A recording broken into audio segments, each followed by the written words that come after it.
2 दिन बाद स्कूल के सभी बच्चे टूर पर जा रहे हैं। मैंने तो मैम से मना कर दिया, लेकिन मैम कह रही थी कि पढ़ाई के साथ साथ हमें म्यूजियम और हिस्टोरिकल प्लेस के बारे में देखना चाहिए और जानना चाहिए। हाँ ठीक ही तो कह रही थी मैडम। अरे हमारी बिटिया किसी भी चीज में पीछे नहीं होनी चाहिए। तुम टूर पे जरूर जाओगी। हाँ बेटा, और मैंने तो तेरे लिए नया यूनिफॉर्म भी सील दिया है, इसलिए तुझे अब चिंता करने की कोई जरूरत नहीं है। Thank you mummy papa.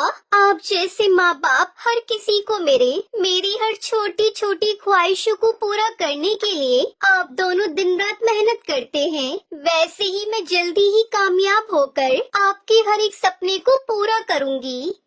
Tuntuni middle class family से थी। उसके पापा कुली थे और उनको दूसरों का बोझ उठाने का जो भी काम मिलता वो करते और उससे पैसे मिलते थे, वो उसी से अपना घर चलाते थे। वो लोग वही स्टेशन के पास किराए का घर लेकर रहते थे। ऐसे ही हंसी खुशी टुनटुनी का परिवार चल रहा था। टुनटुनी के पिता टुन्नू चुड़ा बहुत ही विनम्र और दयालु स्वभाव के पक्षी थे।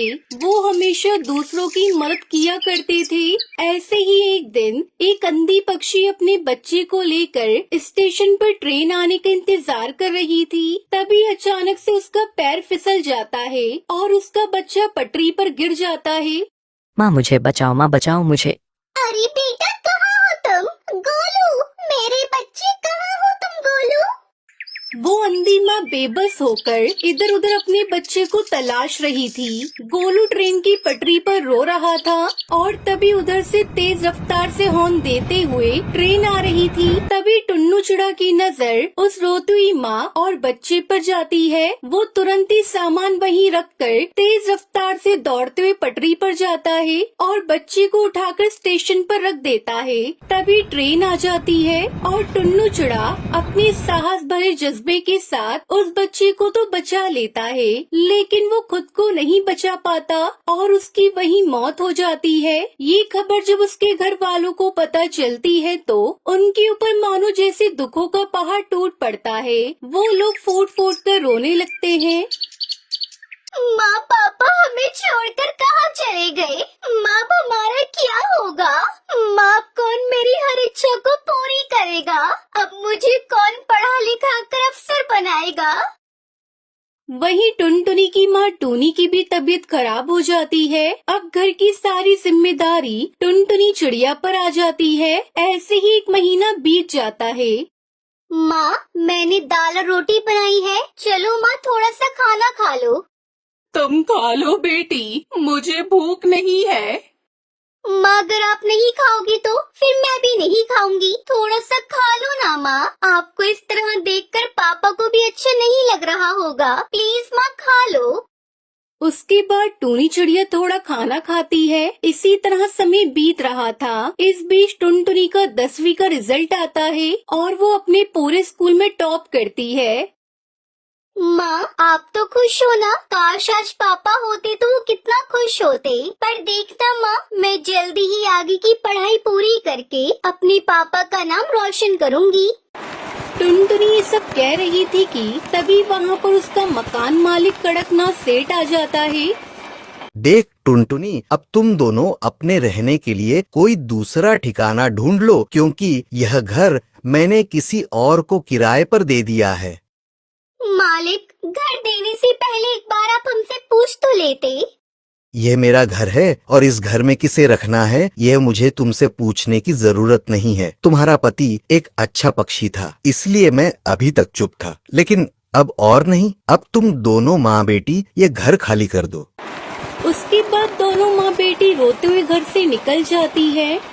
माँ अब हम कहाँ जाएंगे माँ? जहाँ भी किस्मत ले जाए बेटी। चल बेटी मेरे साथ चल। उसके बाद दोनों माँ बेटी घर की तलाश में निकल पड़ते हैं, लेकिन उन्हें कहीं कोई घर नहीं मिलता। वो दोनों एक सुनसान सड़क पर बस चले जा रही थी। तभी एक तेज रफ्तार गाड़ी आती है और टूनी चिड़िया को टक्कर मारकर चली जाती है। माँ ये आपको क्या हुआ माँ? अरे कोई है तो मेरी मदद करो। अरे कोई है। सुनसान सड़क पर उसकी मदद करने वाला कोई नहीं था। तभी उसे वहाँ एक बस दिखाई देती है और टुनटुनी चिड़िया जैसे तैसे करके अपनी माँ को बस में बिठाकर उसे चलाते हुए हॉस्पिटल ले जाती है। देखिए चिड़िया, तुम्हारी माँ के सिर से काफी खून बह गया है, हमें ऑपरेशन करना होगा। तुम जल्दी से 1 लाख रुपए जमा करवा दो। डॉक्टर साहब, आप ऑपरेशन की तैयारी करिए, मैं अभी पैसे लेकर आती हूँ। टुनटुनी उसी बस में बैठकर रो रही थी। हे भगवान, पापा को तो पहले ही मैं खो चुकी हूँ। अगर माँ को कुछ हुआ तो मैं नहीं जी पाऊंगी। मुझे हर हाल में मेरी माँ की जान बचानी है, लेकिन मैं इतने सारे पैसे कहाँ से लेकर आऊंगी?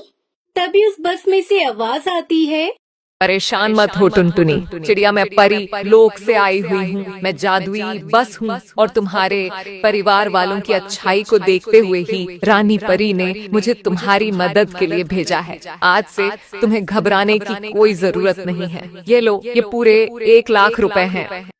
जादुई बस, मैं तुम्हारा ये एहसान कैसे चुका पाऊंगी? थैंक यू बस, तुमने मेरी ऐसी मुश्किल समय में मदद की जब मेरा साथ देने वाला कोई नहीं था।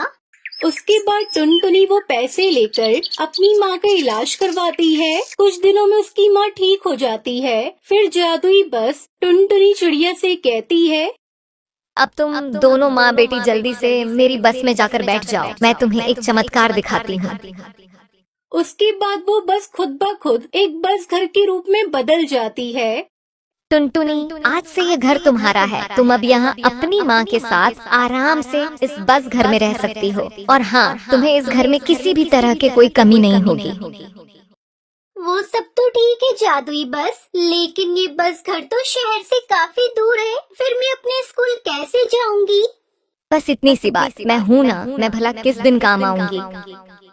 उस दिन के बाद से टुनटुनी और उसकी माँ जादुई बस घर के साथ हंसी खुशी रहने लगती है। उन्हें अब किसी भी चीज की कोई कमी नहीं होती और जादुई बस हर कदम पर टुनटुनी की सहायता करती है।